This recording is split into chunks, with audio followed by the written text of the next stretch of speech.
Bersama petugas Lembaga Pemasyarakatan kelas 2A Pemuda Tangerang menangkap pria berinisial AS karena kedapatan hendak menyelundupkan narkoba jadi sabu ke dalam lapas.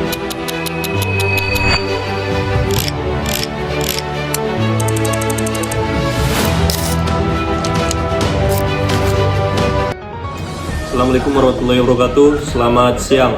Perkenalkan, saya Muhammad Idris Nasution, STB 5031, Prodi Teknik Pemasyarakatan kelas B. Jadi di sini saya akan berperan sebagai konsultan yang akan memaparkan hasil analisa saya terkait permasalahan di salah satu lapas di Tangerang, yaitu Lapas Pemuda kelas 2A Tangerang. Khususnya masalah ini berkaitan dengan temuan narkotika di dalam lembaga pemasyarakatan. Dilansir dari beberapa media berita online seperti Metro TV News, Tempo.co, Tribun News, dan sumber berita lainnya, temuan narkoba di Lapas kelas 2A Tangerang memicu pemeriksaan internal terhadap 16 petugas oleh Kementerian Imigrasi dan Pemasyarakatan. Kasus ini mencuat setelah ditemukan barang terlarang di dalam lapas yang seharusnya memiliki sistem pengamanan yang ketat. Pemeriksaan dilakukan untuk menelusuri bagaimana narkoba bisa masuk, sekaligus memastikan apakah sistem pengamanan dilaksanakan sesuai operasional ataupun prosedur. Dalam proses pendalaman, para petugas diperiksa terkait pelaksanaan standar operasional pengamanan, termasuk pengawasan terhadap pengunjung, pemeriksaan barang, serta pengendalian aktivitas warga binaan. Investigasi ini masih berada pada tahap awal sehingga belum ada kesimpulan mengenai pihak yang terbukti bersalah. Namun, Kementerian Imigrasi dan Pemasyarakatan menegaskan bahwa setiap pelanggaran, baik administratif maupun pidana, akan ditindak secara tegas apabila terbukti. Pemerintah juga memandang kasus ini sebagai momentum untuk mengevaluasi sistem pengamanan lapas secara menyeluruh.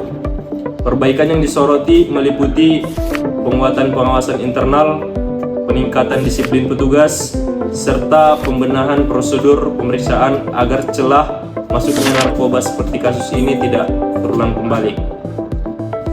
Secara lebih luas, peristiwa ini kembali menyoroti masalah klasik lembaga pemasyarakatan di Indonesia, yakni masih adanya peredaran narkoba dari dalam penjara.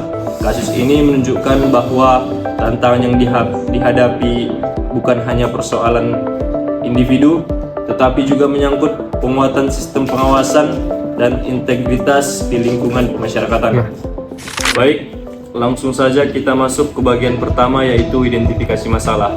Dalam beberapa waktu lalu, Lapas Pemuda kelas 2A Tangerang menjadi sorotan publik karena ditemukan narkotika di dalam lingkungan lembaga pemasyarakatan. Kalau kita lihat secara sederhana, ini bukan hanya masalah pelanggaran biasa, tetapi menunjukkan adanya celah dalam sistem pengamanan. Kenapa ini penting? Karena lapas seharusnya menjadi tempat pembinaan, bukan justru tempat terjadinya peredaran narkotika ataupun narkoba.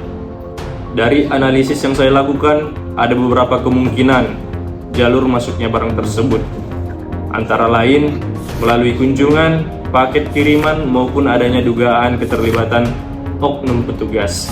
Artinya, kita bisa melihat bahwa sistem pengamanan yang ada saat ini belum mampu mengantisipasi ancaman secara menyeluruh. Selanjutnya, kita masuk ke bagian permasalahan utama. Dari hasil analisa saya, ada beberapa poin penting yang menjadi inti masalah. Pertama, yaitu lemahnya pengawasan terhadap akses keluar masuk, baik itu pengunjung maupun barang bawaan. Kontrolnya yang masih belum optimal, hal ini membuka peluang masuknya barang-barang terlarang seperti narkotika jenis narkoba. Kedua, pengawasan terhadap narapidana juga belum efektif. Hal ini terlihat dari adanya individu ataupun indikasi peredaran narkoba di dalam lapas. Ketiga, adanya pemeriksaan terhadap petugas lapas itu sendiri setelah temuan tersebut, menunjukkan bahwa masalahnya tidak hanya datang dari luar, tetapi juga bisa jadi berasal dari dalam sistem itu sendiri. Jadi kalau disimpulkan, masalah yang terjadi ini bersifat sistemik, bukan hanya insidental. Dalam kajian ini, saya menggunakan berbagai sumber dari media berita online. Dari sana, saya temukan bahwa setelah adanya teman narkoba ini, sejumlah petugas lapas langsung diperiksa oleh pihak yang berwenang. Ini menjadi bukti bahwa memang ada indikasi kelemahan dalam sistem pengawasan baik dari sisi prosedur maupun dari sisi sumber daya manusia. Artinya, masalah ini bukan asumsi, tapi sudah didukung oleh fakta yang sudah ada di lapangan. Untuk memahami masalah ini secara lebih dalam, saya menggunakan pendekatan model analitikal berbasis data yang memungkinkan identifikasi masalah secara objektif dan berbasis pada data yang akurat.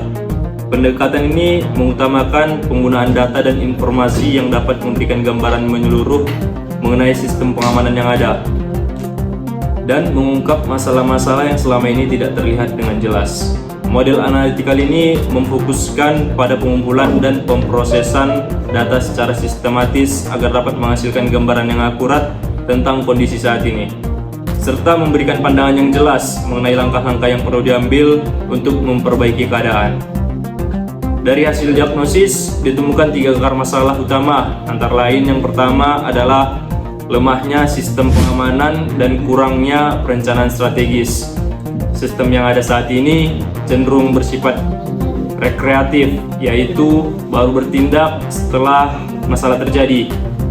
Yang kedua adalah kurangnya pengawasan dan koordinasi internal antar petugas sebelum memiliki koordinasi yang optimal, sehingga ada celah dalam pengamanan. Dan yang ketiga adalah rendahnya kesiapan serta profesionalitas petugas. Ini berkaitan dengan kurangnya pelatihan dan kemampuan dalam mendeteksi ancaman seperti narkotika. Kalau 3 hal ini tidak diperbaiki, maka kasus serupa mungkin akan dapat terulang kembali. Di sini saya akan menganalisis data dari berbagai sumber untuk melihat pola yang muncul. Hasilnya menunjukkan bahwa kelemahan utama pada 3 hal, yaitu kontrol akses, pengawasan internal, dan koordinasi. Jadi, sebenarnya masalah ini bukan hanya soal kurangnya alat atau teknologi, tetapi juga sistem kerja dan manajemen pengamanan. Dalam hal ini, saya menggunakan model perubahan Kurt-Lewin yang terdiri dari 3 dimensi ataupun 3 tahap, antara lain unfreeze, chain, dan refreeze.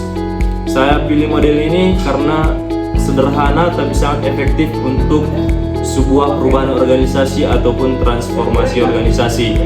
Kita mulai dari tahap pertama, yaitu unfreeze. Di tahap ini fokusnya adalah membangun kesadaran. Bisa disebut juga proses unfreeze ini ialah tahap untuk menumbuhkan kebiasaan baru. Semua pihak, baik petugas, penghuni maupun pengunjung, harus memahami bahwa sistem pengamanan saat ini perlu diperbaiki. Caranya melalui pelatihan dan sosialisasi. Petugas perlu diberikan pemahaman tentang pentingnya pengawasan yang ketat, serta bagaimana dampak dari kelalaian yang terjadi. Tanpa kesadaran ini, perubahan akan sulit terjadi. Kemudian tahap yang kedua, yaitu change, yaitu implementasi sistem pengamanan yang lebih terorganisir dan perbaruan prosedur yang jelas. Pada tahap ini, perubahan yang direncanakan akan mulai diterapkan dan meninggalkan sistem yang lama. Dengan penekanan pada pembaruan teknologi dan prosedur yang jelas, ada 3 hal utama yang perlu dilakukan. Yang pertama, yaitu meningkatkan sistem pengawasan. Misalnya dengan penggunaan teknologi seperti CCTV yang lebih canggih atau alat deteksi barang. Yang kedua, memperbarui prosedur keamanan, terutama dalam pemeriksaan pengunjung dan barang bawaan. Ketiga, menerapkan SOP yang jelas dan terstandar agar semua petugas bekerja dengan pedoman yang sama. Tahap ini adalah inti dari perubahan, jadi harus benar-benar dijalankan dengan serius. Kemudian masuk dimensi yang terakhir ataupun tahap yang terakhir, yaitu refresh. Tahap ini bertujuan untuk memastikan bahwa perubahan sudah benar-benar dilakukan dan akan bertahan dalam jangka waktu yang panjang. Caranya dengan melakukan evaluasi secara rutin serta memastikan semua petugas memenuhi dan mematuhi prosedur yang ada. Selain itu, Perlu juga dilakukan pelatihan ulang agar kemampuan petugas tetap terjaga. Ada 3 langkah utama yang saya rekomendasikan. Pertama, pelatihan intensif bagi petugas. Pelatihan yang intensif dan berkelanjutan perlu diberikan kepada seluruh petugas pengamanan untuk memastikan bahwa mereka menguasai keterampilan baru, baik dalam hal penggunaan teknologi maupun prosedur pengamanan yang benar dan efektif. Kedua, penggunaan teknologi pengawasan yang lebih modern. Memperkenalkan alat pengawasan yang lebih modern, seperti perangkat pemindaian barang bawaan, teknologi pengawasan digital, dan sistem manajemen dan terintegrasi untuk meningkatkan efisiensi pengawasan. Ketiga, pembaruan prosedur keamanan yang lebih jelas dan terstruktur. Prosedur keamanan yang lebih jelas dan terstandarisasi harus disusun dan disosialisasikan kepada seluruh petugas serta pihak terkait lainnya. Langkah-langkah ini harus dilakukan secara bersamaan agar hasilnya maksimal. Lalu, hasil yang diharapkan dari perubahan ini adalah berkurangnya penyelundupan narkoba ataupun narkotika, meningkatkan efektivitas pengamanan, dan terciptanya lingkungan lapas yang lebih aman dan tertib. Terakhir, kita masuk kesimpulan. Berdasarkan analisis yang telah saya lakukan, dapat saya simpulkan bahwa permasalahan di lapas kelas 2A Tangerang disebabkan oleh kelemahan sistem pengamanan, kurangnya koordinasi, serta rendahnya kesiapan petugas. Solusi yang ditawari melalui model perubahan koordinasi sendiri sangat layak diterapkan karena bersifat sistematis dan melibatkan seluruh pihak. Jika dijalankan dengan konsisten, maka sistem pengamanan lapas dapat diperbaiki secara signifikan dan mampu mencegah terulangnya kasus serupa di masa depan. Baik, mungkin itu saja yang dapat saya sampaikan.